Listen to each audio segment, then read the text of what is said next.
Hey guys, welcome back to our channel. In this tech tutorial video, we're going to show you really quickly how you can change or adjust the page zoom on Microsoft Edge using two different methods. So let us dive into this and show you how to do it.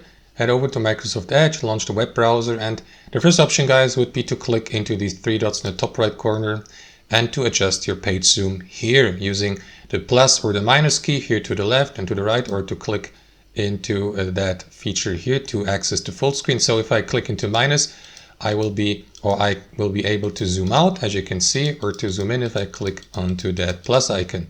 There you go. So let me go back to 100%.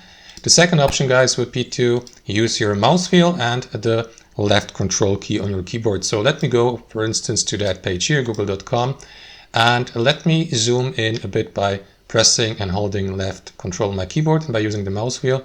And there you go. That's also how you can change the page zoom using your mouse wheel and scrolling it back and forth just like that. You may click into reset here at the top to go back to 100%, and that's how it works. Thanks for watching. Hope you enjoyed this video, got some value from it, and we'll catch you later.